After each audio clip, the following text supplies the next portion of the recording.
Okay, I'm live. So, today I just want to talk about me and my experience at Starbucks on a street that I like to go on. It's a pretty busy street, it's a popular street. Um, there's a lot of good stores in that area.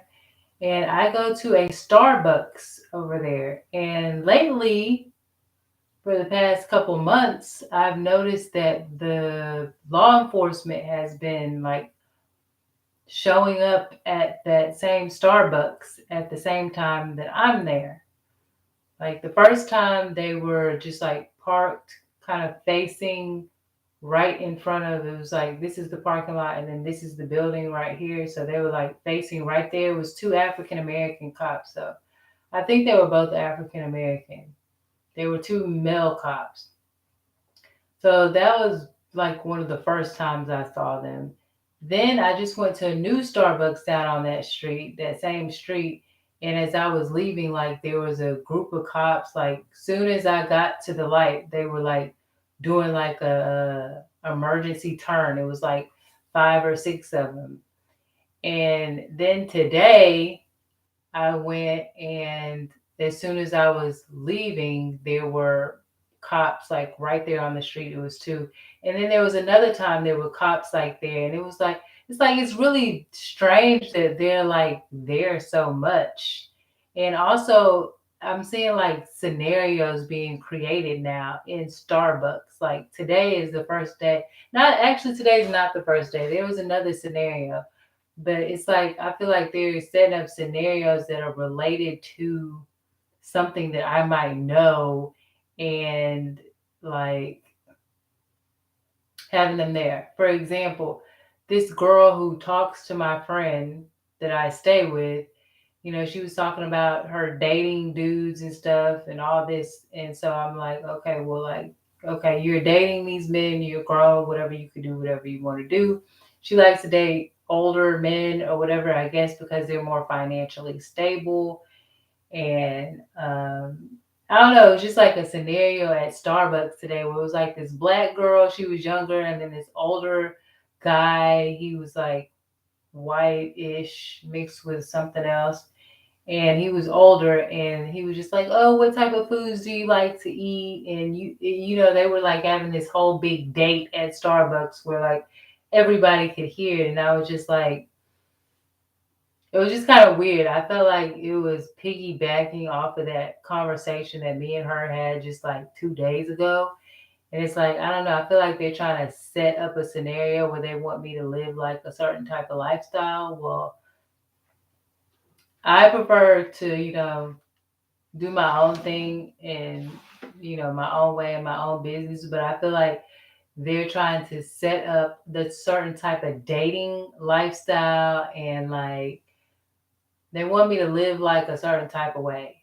Like they want me to be a young looking black girl, because I'm not all that young, but they want me to be a young looking black girl dating older men, needing older men, maybe that I'm not 100% attracted to, but needing them for financial reasons. And it's like they're trying to put that in my face. And they've done that more than once. And I don't think that it's just the girl happened to be there and the guy happened. I feel like it's actually some type of like strategic setup that they're trying to project onto me and continue to put in my face. Like, because first of all, I'm probably not going to be happy with a dude that's older and I'm just with him because I need financial help.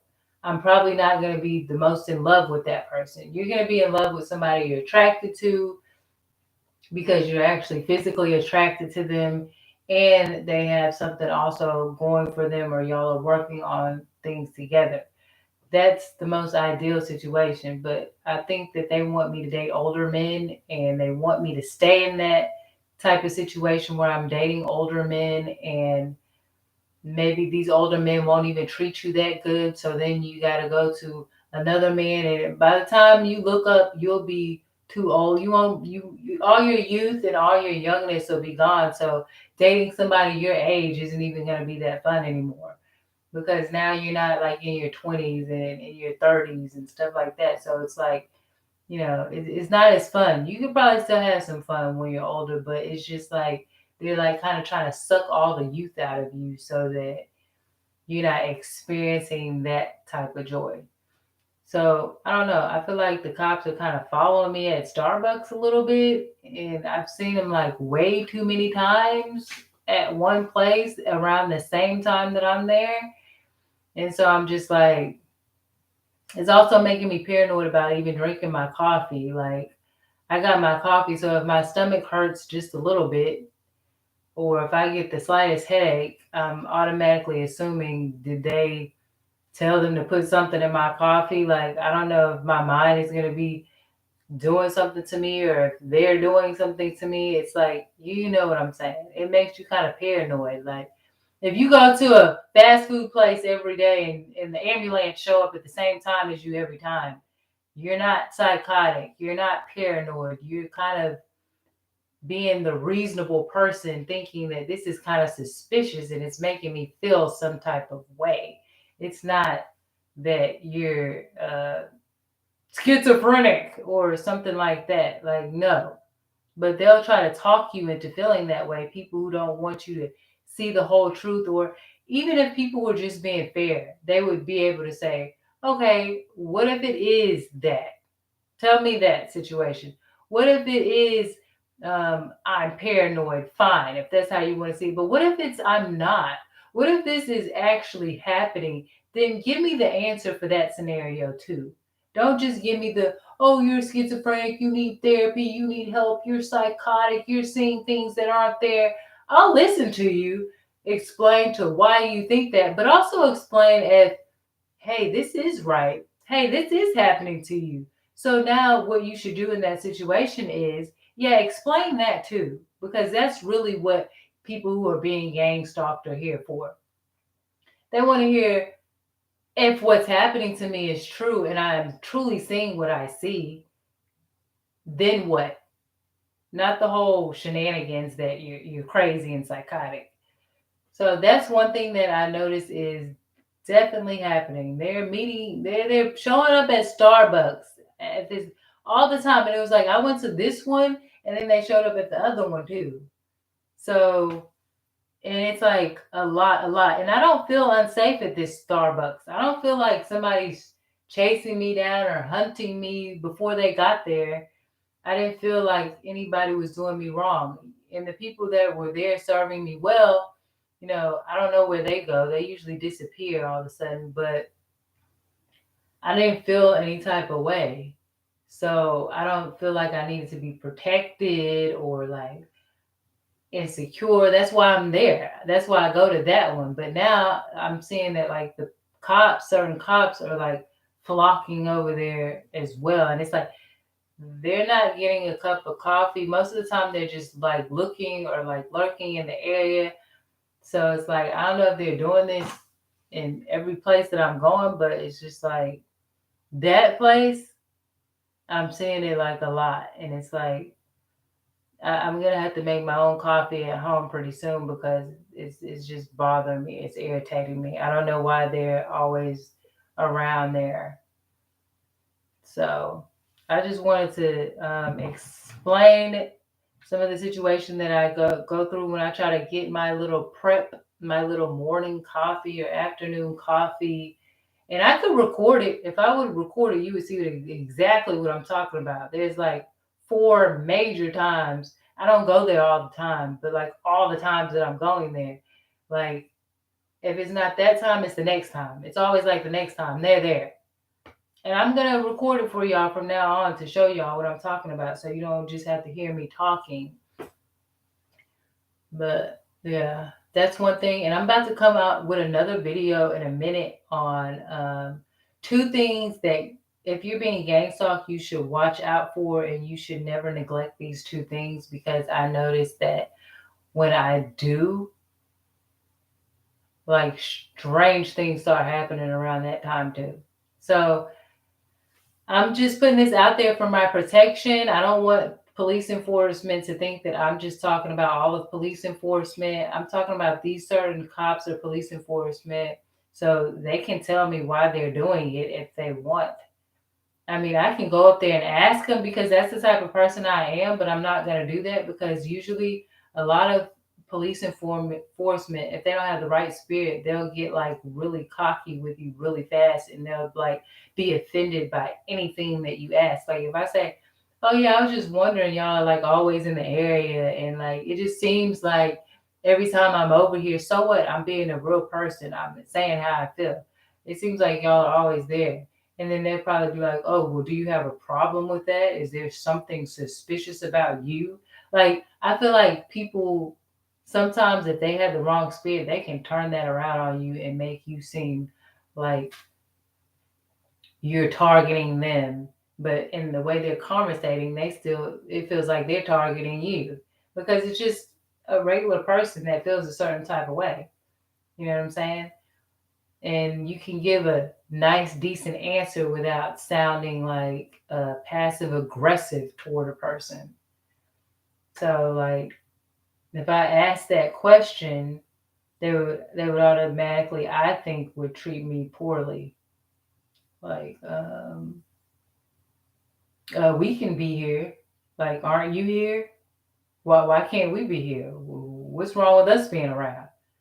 Like, they'll turn it into something else instead of like actually speaking on the concern that they probably know that I'm actually having as a person.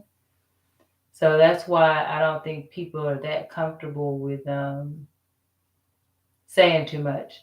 Yeah, so I'm not trying to get them to come after me like that girl that supposedly got hung in jail or whatever like that, which, like I said, I don't know how you get hung in jail. Ain't too many paid places to get hung in jail. It's jail. It's like hang proof, basically. Like, duh. Like, what did you do? You jumped up and then you like fell down. Like, it just doesn't make sense. Then there's cameras everywhere in jail. So, like, there's guards watching you 24/7. Usually there's other people around and they're supposed to be watching you anyway. So, yeah, I'm not trying to be that girl that fights the cops and then gets arrested because they try to put people be trying to put you in jail, arguing and starting problems with you, those gang stalkers, and then they'll have you put in jail and act like you committed suicide even though you're not suicidal. They think that just because bad things are happening to you, they automatically put a label on you that you're suicidal. I don't flipping want to die. Like, if I was suicidal, I would just let all this shit happen without saying anything. To me, that's suicidal, right? You don't come up to a forefront like YouTube and talk about what you're going through. If you're suicidal or if you're a martyr, you would just literally effing die, right? You would just be like, "Oh, forget it, blah, blah, blah, blah." Right. You don't defend yourself when you're non-suicidal. Like that girl who they said hung herself in jail. She was fighting for her life to live in that situation where the two cops were there. She didn't want to be bothered. She didn't want to go to jail. There was no reason really for her to go to jail at all. There wasn't a reason. So she was fighting for her freedom. Who is fighting for their freedom yet is committing suicide when they get locked up? I don't believe it. I just don't believe it psychologically. It just doesn't make sense. Now, if you're a little idiotic, then maybe you would go for that. But if you really look deeply, that doesn't make sense. You don't fight for your life, fight for your freedom to stay out of jail, and then commit suicide. Half the people go to jail to eat food because they're hungry. They're not trying to commit suicide. So yeah, I'm not trying to end up like that or whoever else is. But then also, I'm not trying to be like Floyd either, who is like he told the truth and he was very humble in how he handled them handling him. But it was like, was he too soft? He was a big dude. You know what I'm saying? Like sometimes I'm like, this stuff isn't even real. It's made up because I don't believe it. Like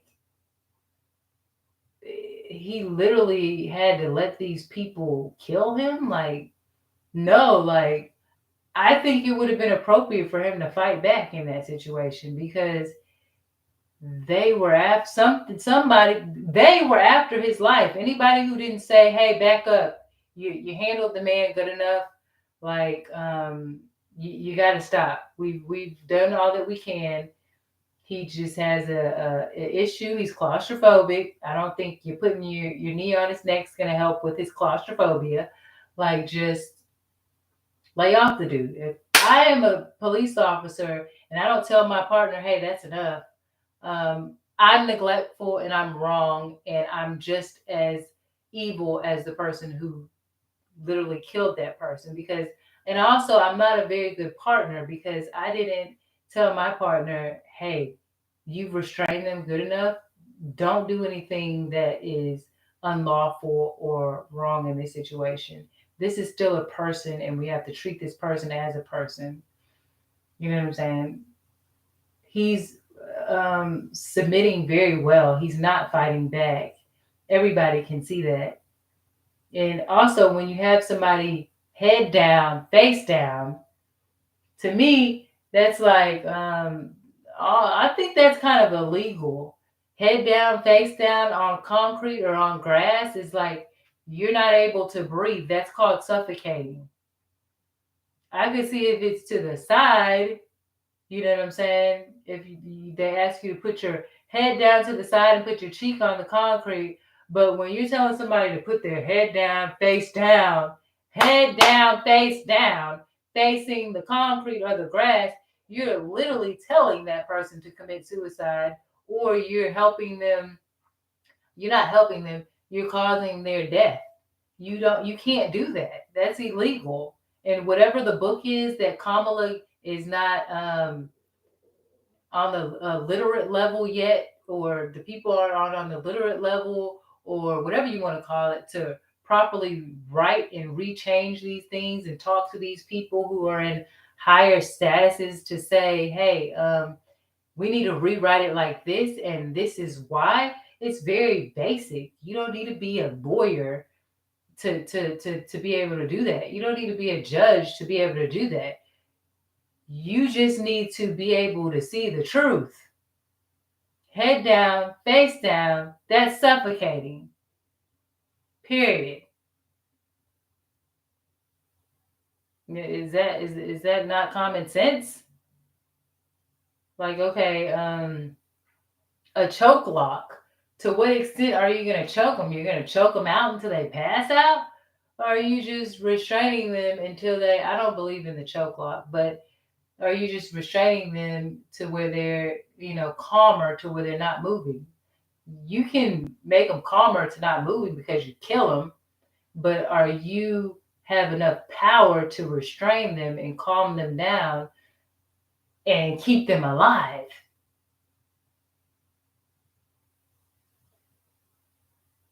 That's power. Not, oh, I had to kill him for him to be still. Like, I understand if your life is at stake, but some of these people's lives aren't at stake. They're literally in handcuffs, and I don't see how the man is defeating you with handcuffs on. So yeah, don't come for me because I'm telling the truth. Because if somebody wants to come for me because I'm speaking out, that to me shows that you have a huge weakness and that you just don't want anybody to tell you to do the right thing. You don't want to know the right way. You don't want to get better. You want to take advantage of people. So I have something in the oven and I don't want it to burn. And that's all I have to say. I will talk to you guys later. Goodbye. See you later.